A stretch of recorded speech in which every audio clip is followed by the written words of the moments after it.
बस बस अब और नहीं चल सकते। 12 घंटे हो गए भूखे पेट लगातार चलते हुए। सिर्फ 12 घंटे ही हुए ना, कोई भी आराम नहीं करेगा। सब चुपचाप चलो।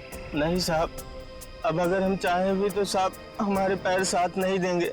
भगवान के लिए साहब थोड़ी देर आराम कर लेने दीजिए। जिस मजदूर के पैर उनका साथ नहीं देंगे, उनके पैरों को इस बंदूक की गोलियों से इनाम दूंगा। अब चलो सब। संभाल कर चाची। रिचा खुद का ख्याल रख सकती है, तुम्हें इसकी चिंता करने की जरूरत नहीं है, समझे? चलो अभी, अब चलो।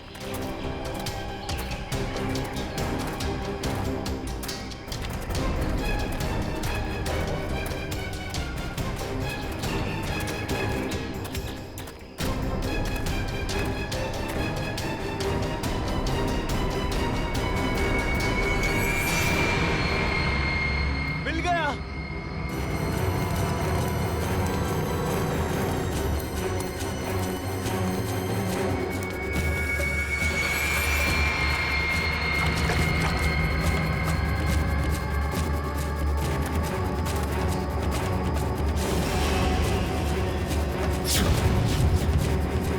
तुम सबने मेरी बहुत मदद की, अब तैयार हो जाओ अपने इनाम के लिए।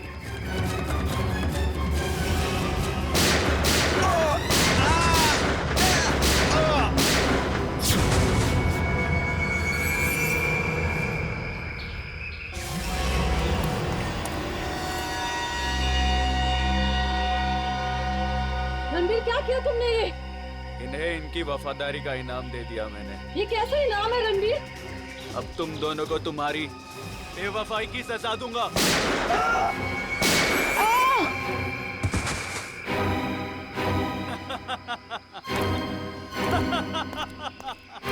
अब मैं अमर हो जाऊंगा।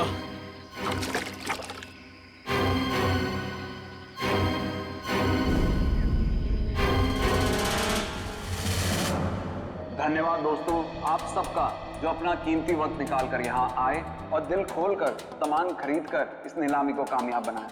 अब बारी है उस नीलामी के आखिरी पड़ाव की, आखिरी खरीद की, जिसका आप सबको बहुत बेसब्री से इंतजार था। दोस्तों, सैकड़ों साल पहले स्पेनिश और पुर्तगाली लोग भारत आए थे मसालों का व्यापार करने के लिए। ये डायरी उसी वक्त उसी दौर की है और इस डायरी की खास बात यह है कि इसमें क्या लिखा है मुझे नहीं मालूम, और मुझे तो क्या किसी को भी नहीं मालूम सिवाय इसके मालिक के। ये डायरी स्पेनिश सेलर जॉनसन वैंगलर की थी, जिसे सैकड़ों साल पहले मिस्टर राघव ने नीलामी में खरीदा था और आज उनके पोते मिस्टर सुनील इसको फिर नीलाम कर रहे हैं। मिस्टर सुनील, क्या आपको पता है इस डायरी में क्या लिखा है? जी नहीं। तो फिर ये ऐतिहासिक डायरी आप नीलाम क्यों करना चाहते हैं? इसे पढ़ क्यों नहीं लेते? मुझे कोई फर्क नहीं पड़ता कि डायरी में क्या लिखा है और क्या नहीं, मुझे बस पैसा चाहिए, सिर्फ और सिर्फ पैसा। तो नीलामी शुरू की जाए। नीलामी शुरू करते हैं 10 लाख रुपयों से। 20 लाख। 20 लाख। और कोई? 30 लाख। 30 लाख। वाह साहब। और आपसे ज्यादा कोई है 30 लाख से ज्यादा? 40 लाख। 40 लाख।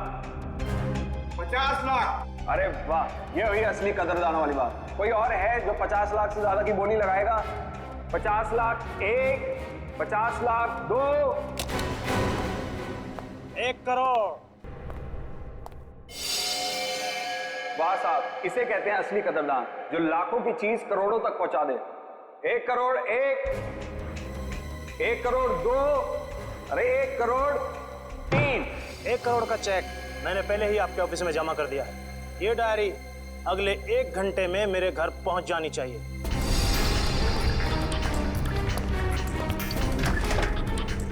जानता नहीं तूने डायरी नहीं, अपनी मौत खरीदी है, मौत।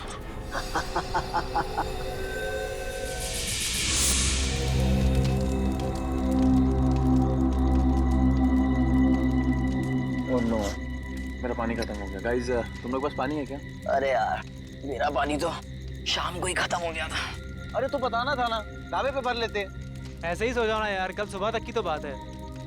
यार प्यासे रहता हूँ, मुझे डरावने सपने आते हैं।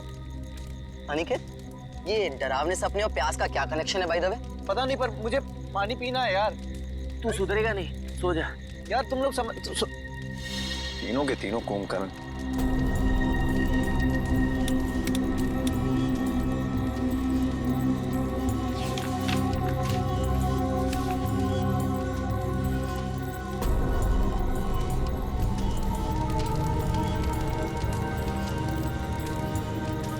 इस नक्शे के हिसाब से तालाब करीब आधे किलोमीटर दूर पे है।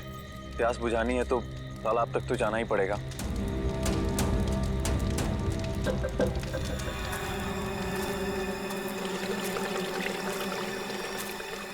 ये पानी की आवाज आ रही है, लगता है तालाब कहीं आसपास में ही है।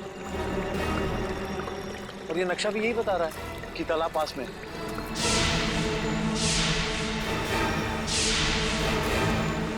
बचाओ बचाओ। ये चीख कैसी है? अरे ये अनिकेत कहाँ चला गया? कहीं ये उसी की चीख तो नहीं? अनिकेत! अनिकेत! अनिकेत! अनिकेत! अनिकेत!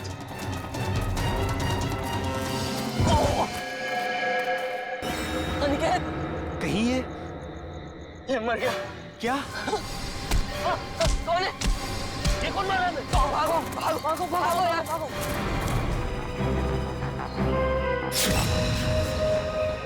सर तो किसी भारी चीज से वार किया गया है। कैसे हुआ ये सब? सर कल रात अनिकेत बाहर आया पानी पीने, उसी दौरान किसी ने इसकी जान ले ली। और तो और सर हमारे साथ भी हाथापाई हुई। कितने लोग थे? सर अंधेरा काफी था, अचानक हमला हुआ और ठीक से कुछ मालूम नहीं पड़ा सर। सर हमारा एक साथी पूरब भी अब कल रात से नहीं मिल रहा। कल रात वो हमसे बिछड़ गया और मुझे तो डर है कि कहीं अनिकेत की तरह उन लोगों ने पूरब को भी। घबराओ नहीं, हम लोग पूरा को जल्दी ढूंढ लेंगे। चलो ढूंढो, देखो कुछ मिलता है क्या।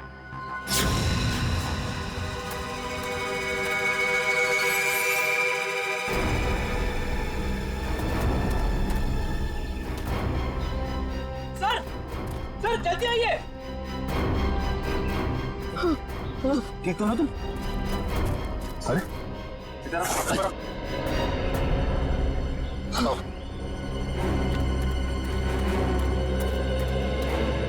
सुनिए। Yes sir. प्लीज इधर आइए। पूरब तू ठीक तो है ना?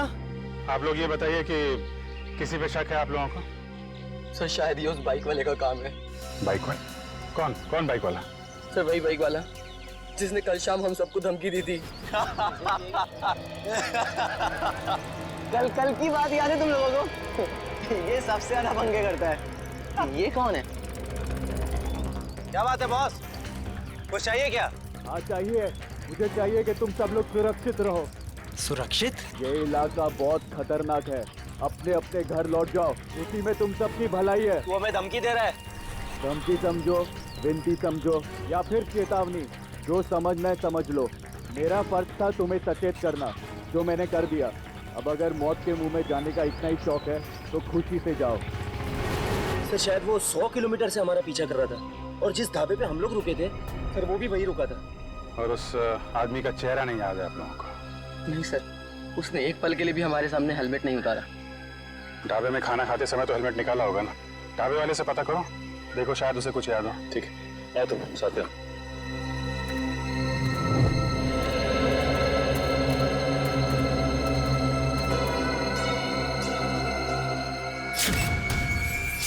खून?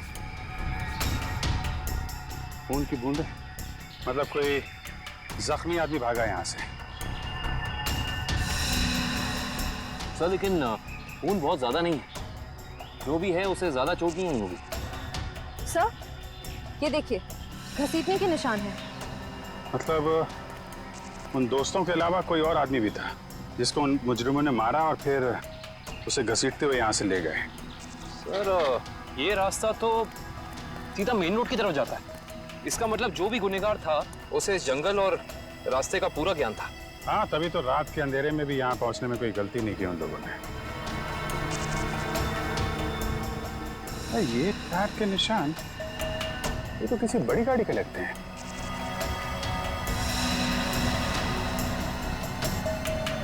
साढ़े 8 इंच। सर ये तो एस्कॉर्ट गाड़ी के टायर लगते हैं, क्योंकि इतने चौड़े टायर उसी गाड़ी में होते हैं। मतलब वो मुजरिम कार में बैठ के भागे, फिर वो बाइक वाला वो तो कार में बैठ के आया नहीं होगा, नहीं तो हेलमेट क्यों लगाता है। एक काम करो, आगे जो टोल नाका है वहां जाके पता करो ये लेस्कॉट गाड़ी वहां से गुजरी है क्या। जी सर। तब तक मैं यहाँ देखता हूँ कुछ और मिलता है क्या।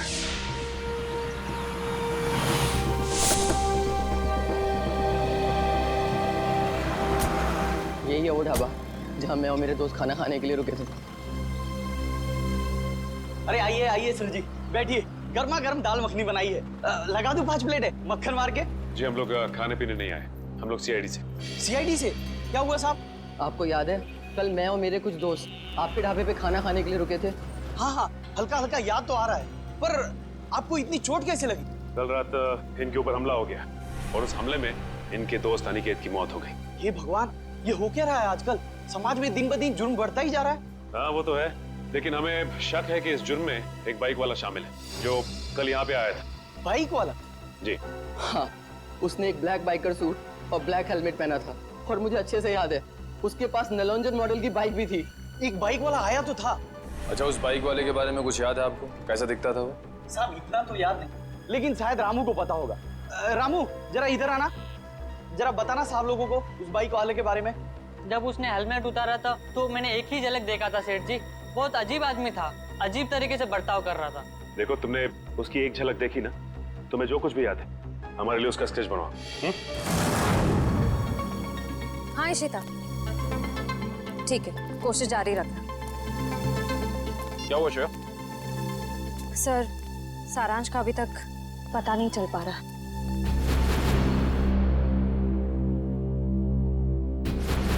मैं सारांश जरूर मिल जाएगा। अगर वो गाड़ी इस रास्ते से गई है तो इस टोल नाके से जरूर गुजरी होगी। सही कह रहे हैं। अरे भाई साहब, यहाँ कल रात में 3 बजे के आसपास कोई लेस्कॉट गाड़ी निकली है यहाँ से? पता नहीं सर, मेरी तो दिन की शिफ्ट होती है, रात की शिफ्ट वाला शाम को आएगा। भाई साहब, ये जो सीसीटीवी कैमरा लगा है ये तो 24 घंटे ऑन रहता है ना? जी हाँ सर। इसकी फुटेज देख सकते हैं फिर आप? हम लोग सीआईडी से। हाँ हाँ, देख सकते हैं। आइए।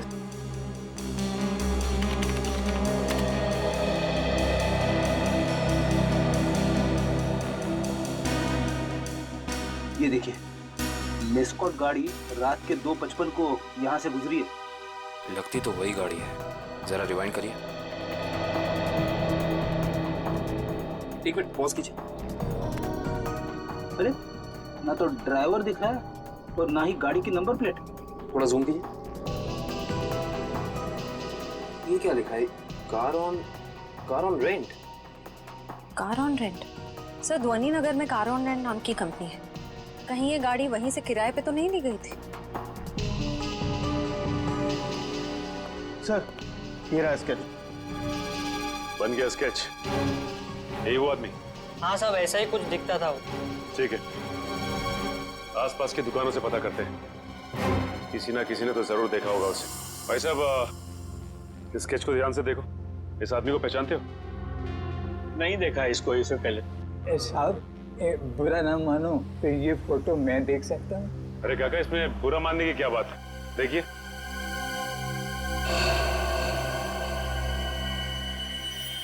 ये कैसे हो सकता है?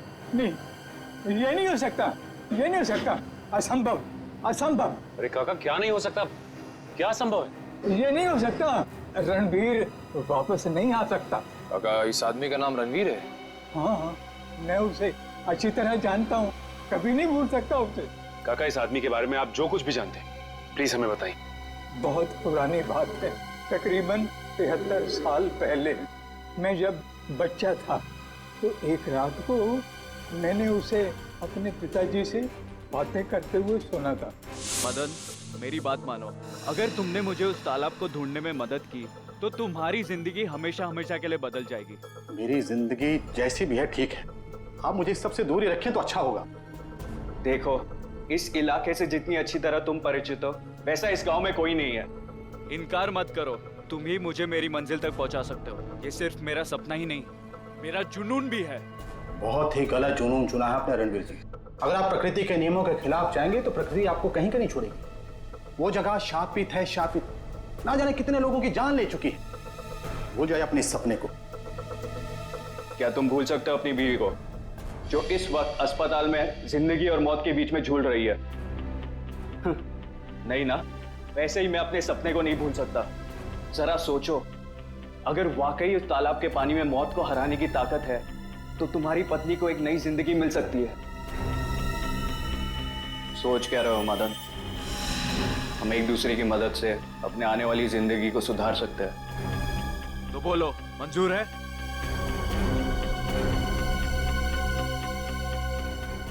ये कैसे हो सकता है काका? आपके कहने के मुताबिक आज से 73 साल पहले, यानी कि 1941 में, ये आदमी जैसा दिखता था आज भी वैसा ही दिखता है। हाँ, तभी तो मैंने कहा था असंभव, ये अजूबा कैसे हो सकता है?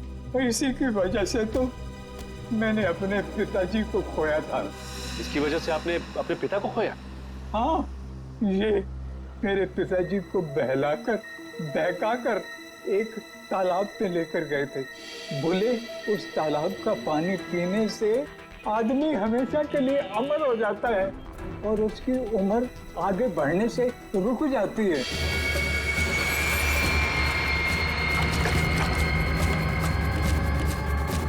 ये कैसा तालाब है काका? मेरे पिताजी तो वापस नहीं आए, शायद उसे वो चमत्कारी तालाब मिल गया होगा और उसी की वजह से आज तक 73 साल पहले जैसा अभी तक वैसे का वैसा ही दिखाई दे रहा है। काका ये कैसी बातें कर रहे हैं आप? ये सारी बातें किस्से कहानियों में होती हैं, असल जिंदगी में इनका कोई लेना देना नहीं, समझे? बिना आग के कभी धुआं नहीं उठता बेटा। तुम भले ही ना मानो, लेकिन उस तालाब के पानी में कोई शक्ति है जो मौत को भी पराजित कर सकती है। सर पूरा जंगल छान मारा लेकिन कोई सुराग नहीं मिला। एक मिनट वो देखो, ऐसा लगता है यहाँ हाल फिलहाल में ही खुदाई हुई है। तो देखो। Yes sir.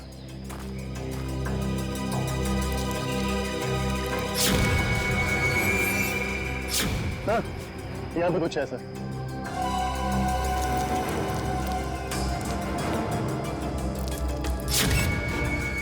माय गॉड, ये तो सालों पुराना कंकाल लगता है।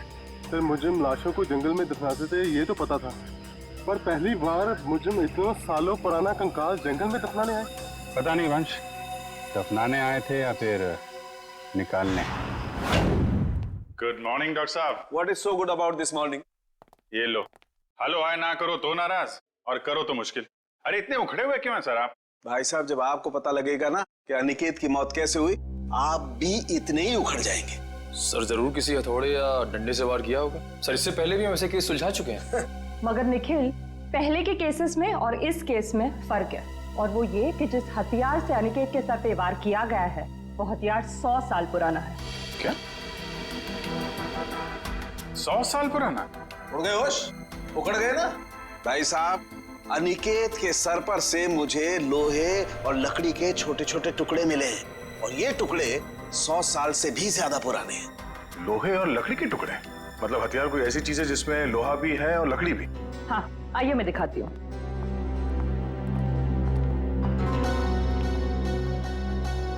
ये देखिए, कुछ इस तरह।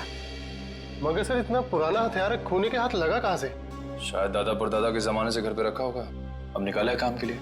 और अगर मैं कहूँ कि ये कंकाल जो आप लोग लेके आए हैं, ये कंकाल भी 100 साल से ज्यादा पुराना है, तो मतलब कितना पुराना है ये कंकाल? जिस तरह वो हथियार 100 साल पुराना है, ठीक उसी तरह ये कंकाल भी 100 साल पुराना है। मतलब ये मरने वाला भी अंग्रेजों के जमाने का है? अंग्रेजों के जमाने का नहीं है, अंग्रेज ही है। जी हाँ, इसकी हड्डियां हमें ये बताती है कि ये शख्स कोई यूरोपियन है, एशियन नहीं है। 100 साल पुराना हथियार और 100 साल पुराना मुर्दा, वो भी विदेशी। आज के जमाने में किसी को इसमें क्या दिलचस्पी हो सकती है? इस फोटो को ध्यान से देखिए। ये सफेद रंग की लेस्कॉट गाड़ी आप ही के यहाँ से किराए पे ली गई थी? माफ कीजिए सर, इस फोटो में कार की नंबर प्लेट नहीं दिख रही है, इसलिए बता पाना मुश्किल है कि कार किसने किराए पर ली थी। अरे भाई कमाल करते हैं आप, है तो आप ही की कंपनी की गाड़ी ना, नंबर प्लेट ना सही कुछ और देख के पहचान लीजिए। सर 100 से ज्यादा गाड़ियां हैं हमारी कंपनी में और इसी मॉडल इसी रंग की करीब 20 गाड़ियां हैं। सर इस तरह बता पाना मुमकिन नहीं है। तो आप एक काम कीजिए, आप हमें ये बताइए कि ऐसी सफेद रंग की लेस्कॉट गाड़ी कितने लोगों ने पिछले एक हफ्ते में किराए पे ली है यहाँ से? 1 मिनट सर।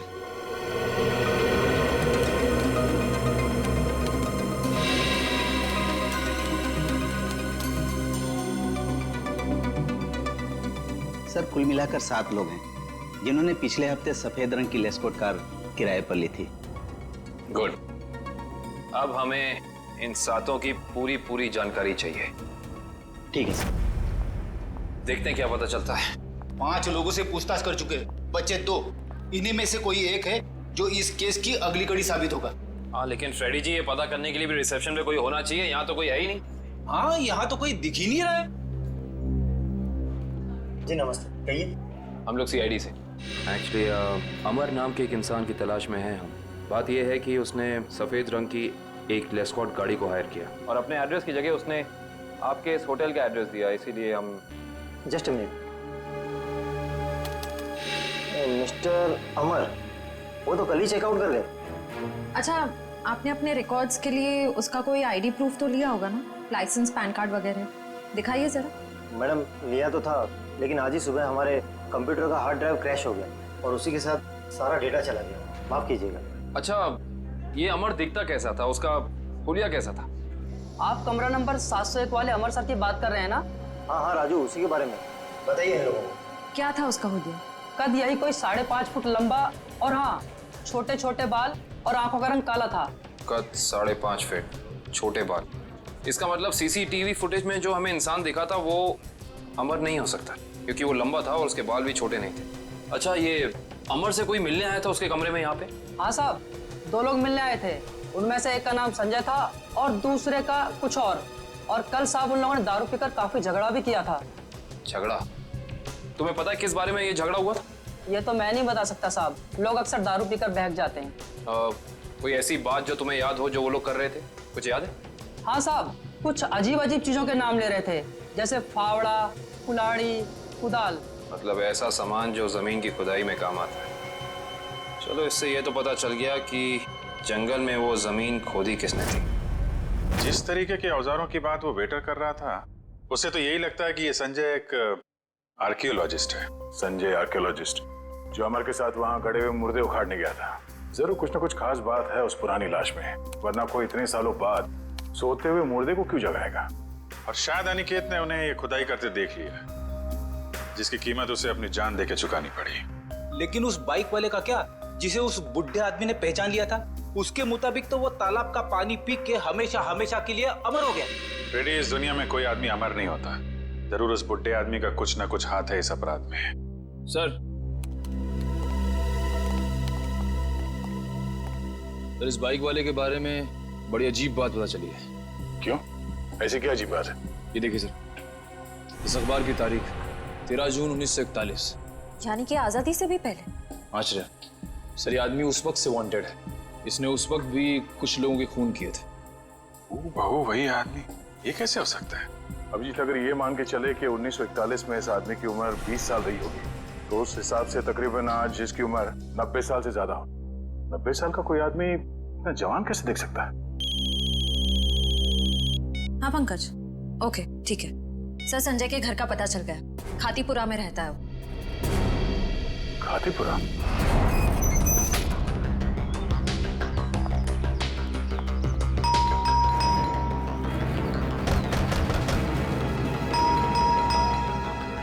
लगता है संजय को हमारे यहाँ आने की खबर लग गई होगी, इसीलिए भाग गया होगा। भाग कर जाएगा कहाँ?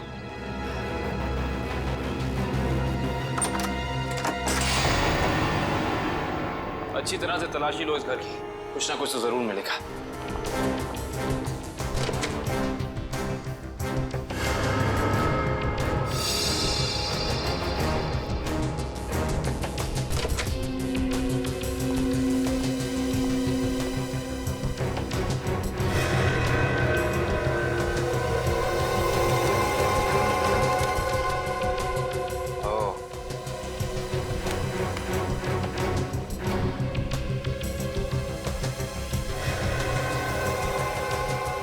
सर, आश्रया, सर ये देखिए, संजय का पासपोर्ट।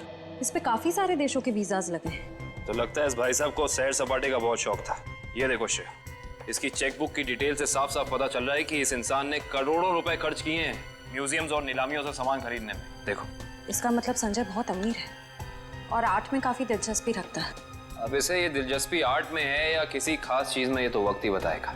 लेकिन एक बात तो तय है, ये संजय किसी की तलाश में है, कोई ऐसी चीज जो इसे दुनिया के कोने कोने में ले जा रही है, हर म्यूजियम, हर बड़ी नीलामी तक। सर, हाँ, अलमारी में से ये डायरी मिली है, छुपा के रखी हुई थी। दिखने में तो ये कोई ऐतिहासिक डायरी लगती है। कुछ तो खास बात है इस डायरी में, काफी नायाब और अलग किस्म की डायरी है ये। सर, शायद संजय ने इस डायरी को किसी नीलामी में खरीदा होगा। अभी पता चल जाएगा। चलो हाथ लगे। ओह, तो ये उसी स्पेनिश शिप के कैप्टन की डायरी है जो अपनी हर यात्रा के बारे में अपनी डायरी में लिखा करता था। ये वही डायरी है। इसका मतलब इस डायरी में उस रहस्यमय तालाब के बारे में भी जरूर लिखा होगा। सर, इसका मतलब संजय भी उस रहस्यमय तालाब को ढूंढ रहा था, इसलिए उसने ये सारा सामान खरीदा। हो सकता है श्रेया, लेकिन अगर ये वही डायरी है तो उस रहस्यमय तालाब का नक्शा, कोई मैप, कोई जरिया जरूर होना चाहिए इसमें।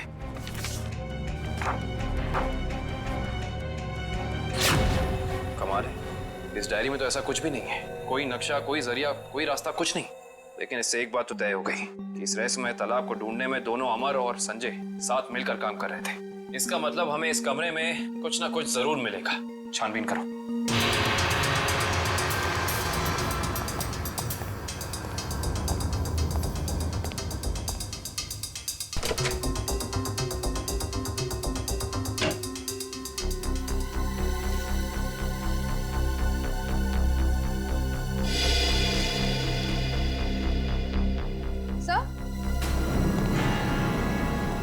ये देखिए, क्या बता? संजय ने अपने सारे पुराने सामानों की कार्बन डेटिंग करवाई है, किसी डॉक्टर वीरेन से। Carbon dating? इसका मतलब तो साफ है कि संजय अपने हर सामान के बारे में पता करना चाहता था कि वो असल में कितना पुराना है। ओ, तो ये है डॉक्टर वीरेन, और इस फोटो से तो साफ साफ पता चलता है कि ये कॉलेज में संजय का प्रोफेसर था। ओह, तो फिर इस वीरेन का भी हाथ हो सकता है अमर के साथ साथ संजय की मदद करने में। डॉक्टर वीरेन। इस वक्त कौन आ गया?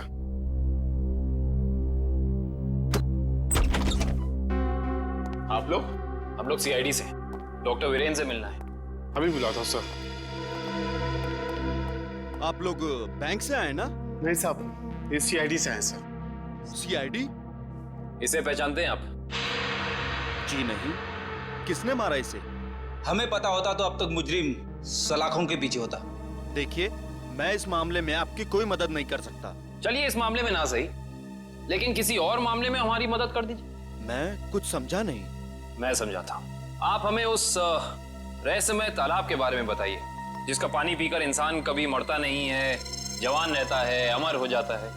ये क्या मजाक कर रहे हैं आप? अगर ऐसा कोई तालाब होता तो दुनिया में मौत नाम की चीज ही नहीं होती। कमाल करते हैं आप भी।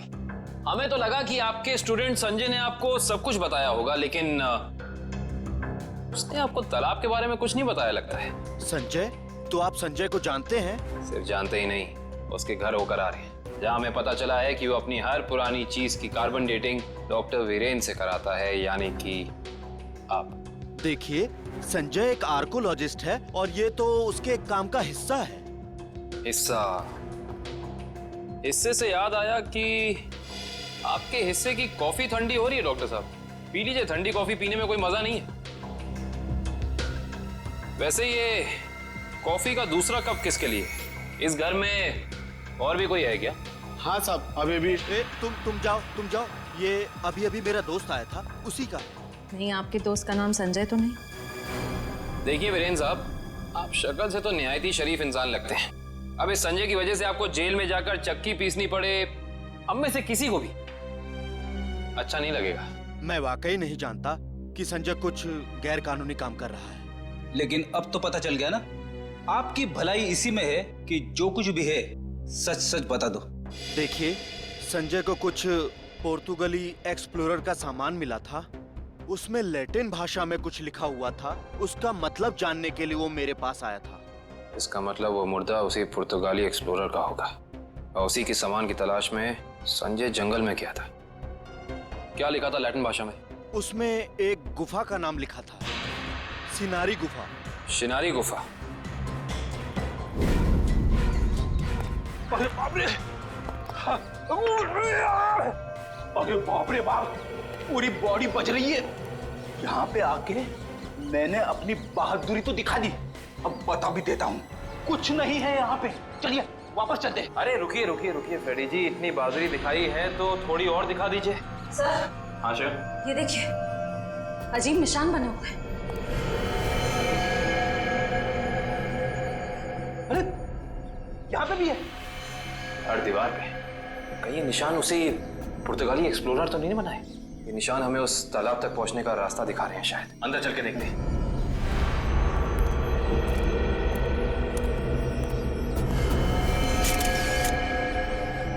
दो लाशें।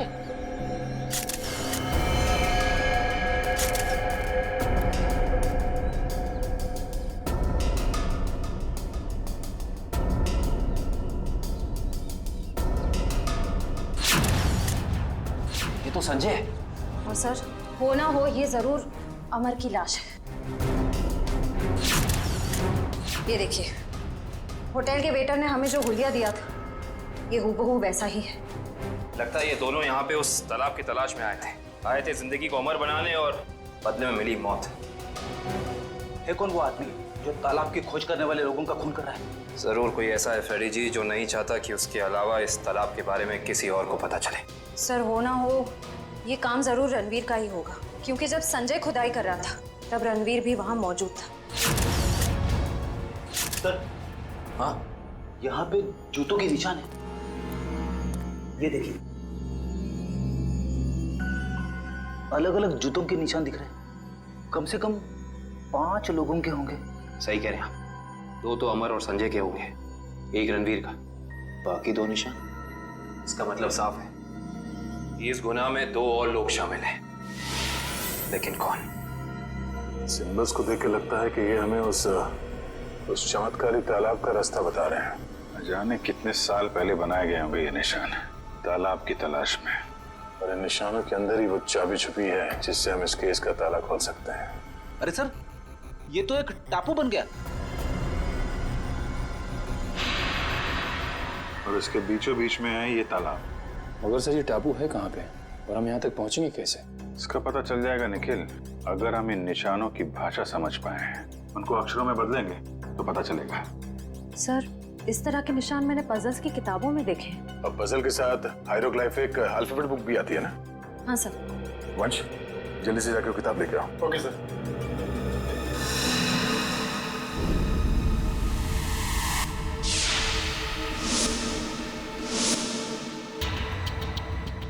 इस किताब में जो अक्षर दिए गए हैं उसके हिसाब से तो ये बन रहा है ANDAVIA, अंदाविया। अंदाविया? चलो जरा इंटरनेट पे चेक करो, अंदाविया टापू जैसी कोई जगह है क्या? सर, ये देखिए, ये अंदाविया नाम का टापू भारत के दक्षिणी दिशा में, यानी कि इंडियन ओशन में। मगर सर, यहाँ लिखा है कि ये टापू बिल्कुल खाली है, यहाँ कोई नहीं रहता। और इस टापू का मौसम और वातावरण रहने के अनुकूल नहीं है। अब समझ में आया कि किसी को ये चमत्कारी तालाब मिला कैसे नहीं। अब इस केस का अंत इस अंदाविया टापू में ही होगा।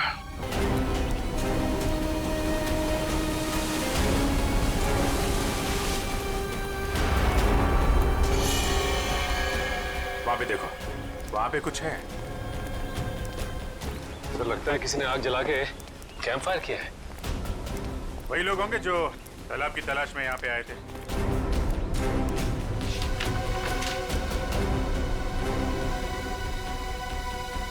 इस मैप के हिसाब से तो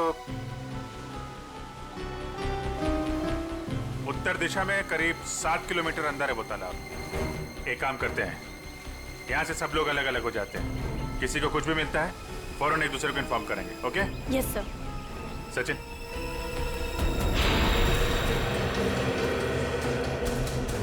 ये देखिए सर, जगह जगह पेड़ों पे कुल्हाड़ी के निशान। जो लोग तालाब की तलाश में इधर गए होंगे ना, उन लोगों ने लगाया होगा रास्ता पहचानने के लिए।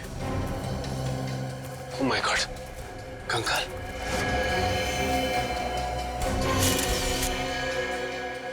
न जाने कितने साल पुराना मुर्दा है ये।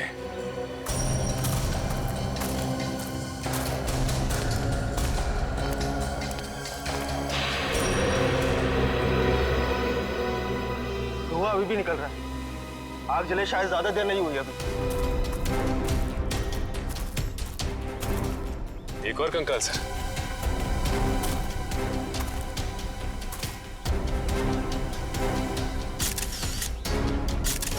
सर, जिंदगी देने वाले तालाब ने न जाने कितने लोगों की जानें ले ली है।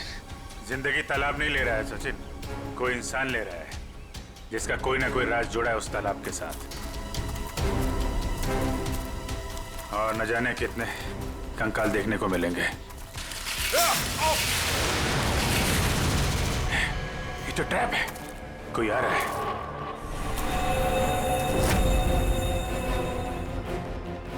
ये तो रणवीर है। रणवीर,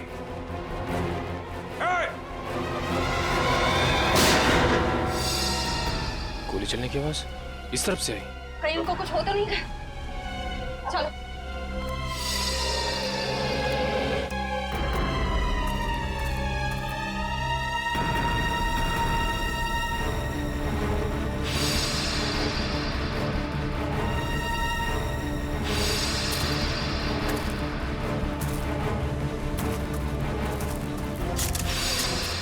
घबराइए मत, मैं आप पे गोली नहीं, मैंने इस पे चलाई थी जो आपको मारना चाहता था।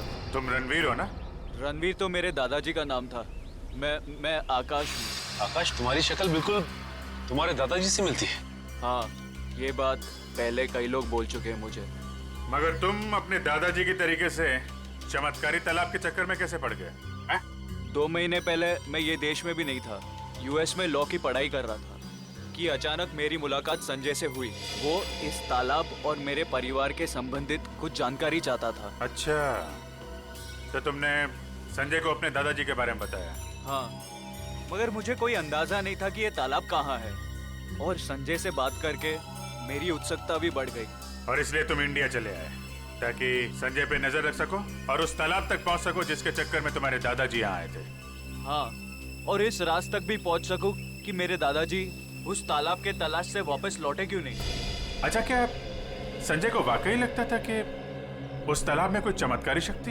नहीं, वो चमत्कारी शक्ति के पीछे नहीं था सर, वो खजाने के पीछे था जो अंग्रेजों के जमाने से वहाँ पे दबा पड़ा है। किस खजाने की बात कर रहे थे?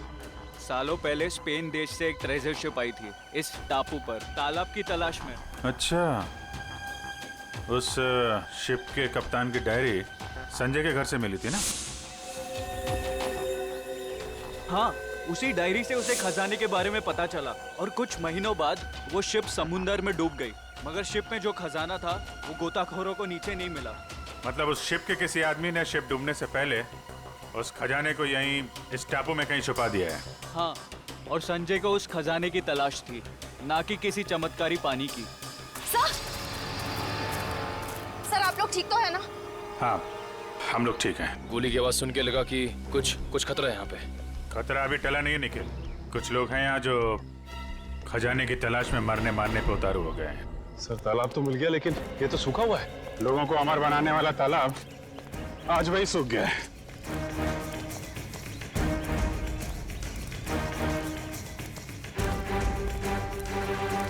सर, सोने का सिक्का? सोने का सिक्का? मतलब खजाना था यहाँ पे? सर, इसका मतलब वो आदमी खजाना लेके ये लोग इस तरफ से निकल गए बाहर। सर, ये रास्ता तो टापू के दूसरे हिस्से जाता है। मैं भी वहीं से आया था और उन लोगों की नाव भी वहीं पे थी। टापू की दूसरी तरफ?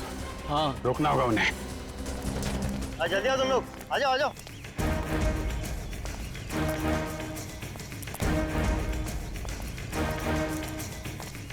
बस बस बस, खजाना यहीं रख दो, बाकी की जिम्मेदारी सीआईडी की है।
तो तुम हो इस खेल के खिलाड़ी।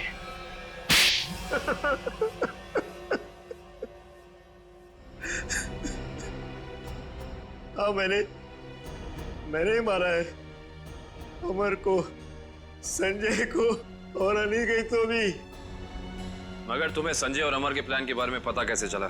उस दिन जब होटल के बाहर में वो लोग बात कर रहे थे, मैंने उन दोनों की सारी बातें सुन ली थी।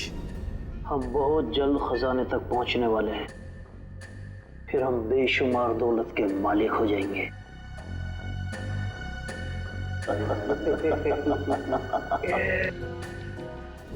ओह, तो उन दोनों का पीछा करते करते तुम वहां जंगल तक पहुंच गए। हाँ, अमर और संजय वहां खुदाई कर रहे थे। मैं अपने आदमियों के साथ वहां पहुंच गया और अमर की खुद पिटाई की। संजय डर गया और इस बात के लिए राजी हो गया कि खजाने का पता लगाकर वो मुझे उसका 90% दे देगा। और अनिकेत ने तुम्हें ये जुर्म करते हुए देख लिया तो उसका भी खून कर दिया तुमने। हाँ, उसकी तो किस्मत ही खराब थी, बेमौत मारा गया। और जब संजय मुझे उस गुफा तक ले गया, मेरा काम खत्म हो गया। उसे जिंदा रखना मैंने जरूरी नहीं समझा। किस्मत तो तुम्हारी खराब है। जिस खजाने की लालच में तुमने इतना बड़ा गुनाह किया, उसका 1 रुपया भी खर्च नहीं कर पाओगे तुम। फांसी होगी तुम्हें।